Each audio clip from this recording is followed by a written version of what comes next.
ሰላም ጤና ይስጥልኝ ውድ የቻናሌ ቤተሰቦች እንደምን ውላችኋል? ዛሬ የተሰሙ ሰበር ዜናዎችን ይዤላችሁ ቀርቤያለሁ። በመካከለኛው ምስራቅ አዳዲስ መረጃዎች ወጥተዋል። እነኚህም በዝርዝር የምንመለከታቸው ይሆናል። በቅድሚያም ግን ቤተሰብ ያልሆናችሁ ሰብስክራይብ በማድረግ እንዲሁም ላይክ እና ሼር በማድረግ ለብዙዎች እንዲደርስ አድርጉ። በቅድሚያም አርዕስተ ዜናዎችን ወደ እናንተ አቀርባለሁ። ኢራን በአሜሪካና በእስራኤል ላይ እጅግ ጠንከር ያለ ውንጀላ ስትሰነዝር የጥሩ ፖሊሲና የመጥፎ ፖሊሲ ድራማዎች አብቅቷል ሲሉ የኢራኑ ፓርላማ አፈ ጉባኤ መሐመድ ቃሊባፍ ዋሽንግተንን ክፉኛ ወቅሰዋል። በሌላ በኩል የአሜሪካ ዲፕሎማቶች እስራኤል ሆን ብላ የሰላም ስምምነቱን ለማበላሸት እየሰራች ነው እያሉ ሲሆን ለመሆኑ በስተጀርባ ምን እየተካሄደ ነው? እነኚህም በዝርዝር የምንመለከታቸው ይሆናል። እስከ ፕሮግራማችን ፍጻሜ አብራችሁን ቆዩ። የኢራን ፓርላማ አፈ ጉባኤ መሐመድ ቃሊባፍ የእስራኤል በዳሂ ላይ የፈጸሙት ወረራ አሜሪካ የገባቸውን ቃል የመፈጸም ፍላጎት እንደሌላት ወይም ደግሞ አቅሙ እንደሌላት በድጋሚ ያሳየ ነው ሲሉ ተደምጠዋል። ዳሂ በሊባኖስ ዋና ከተማ ቤሩት ደቡባዊ ክፍል የምትገኝ ሂዝቦላህ ዋና መቀመጫና የደህንነት እምብርት የሆነች ስትራቴጂካዊ ቦታ ስትሆን እስራኤል እዚህ ቦታ ላይ ጥቃት መፈጸሟ ጦርነቱን መልክ በእጅጉ እንዲቀየር አድርጎታል።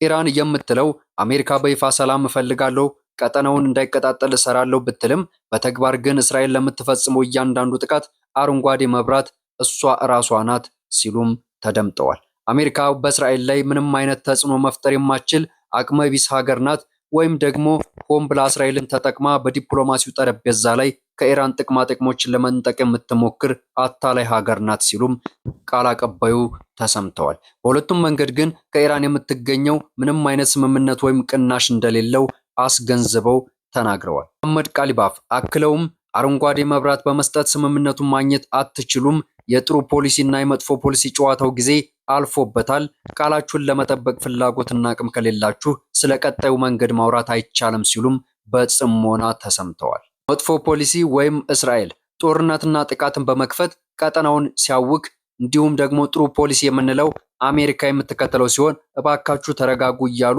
ዲፕሎማሲያዊ ጫና ማድረግ ሲሆን ይህ ሁኔታ ግን በኢራን በኩል ተነቅቶበታል ሲሉም አፈጉባኤው እንደተናገሩት ግን ኢራን ነቅታለች፣ ካሁን በኋላ ማታለል አይቻልም ሲሉም ተደምጠዋል።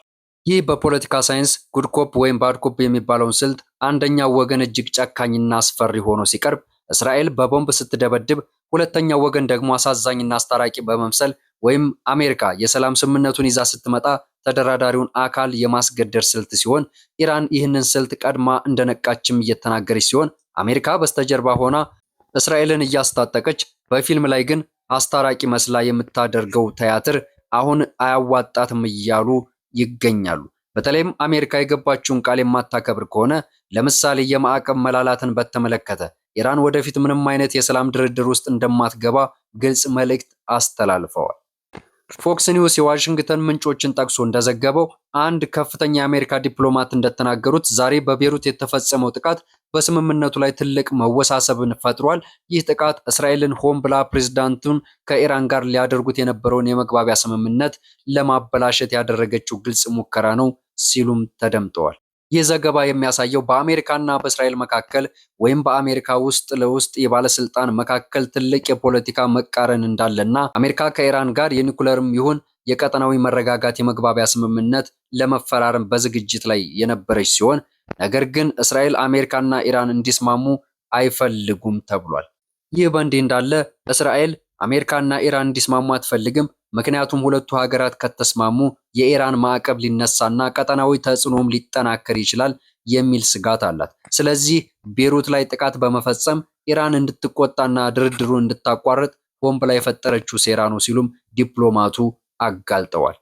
የተከበራችሁ ተመልካቾቻችን የመካከለኛው ምስራቅ ፖለቲካ ልክ እንደ ቼዝ ጨዋታ ውስብስብ እየሆነ መጥቷል። በአንድ በኩል እስራኤል ጥቃቱን ትቀጥላለች፣ በሌላ በኩል አሜሪካ ስምምነቱ ተበላሸብኝ እያለች ሲሆን ኢራን ደግሞ ሁለቱንም በአንድ ላይ አታለውኛል እያለች ፈርጃለች። ለመሆኑ የእናንተ አስተያየት ምንድን ነው? አሜሪካ በእውነት ሰላም ፈልጋ ነው ወይስ የቃሊባፍ የጥሩና የመጥፎ ፖሊሲ ድራማ የሚለው የውንጀላ ትክክል ነው ወይ? እስራኤልስ የአሜሪካን ስምምነት ሆን ብላ እያበላሸች ነው? የምታምኑበትን ያላችሁትን ሐሳብ በኮሜንት መስጫ ላይ አስፍሩልኝ። ቪዲዮውን ከወደዳችሁት ላይክ እና ሼር ማድረግ እንዳይረሳ፣ እንዲሁም አዳዲስ ትንታኔዎች እንዳይረሷችሁ ቻናላችንን ሰብስክራይብ ማድረግ እንዳትረሱ። በሚቀጥለው ቪዲዮ እስክንገናኝ ቸር ሰንብቱልኝ።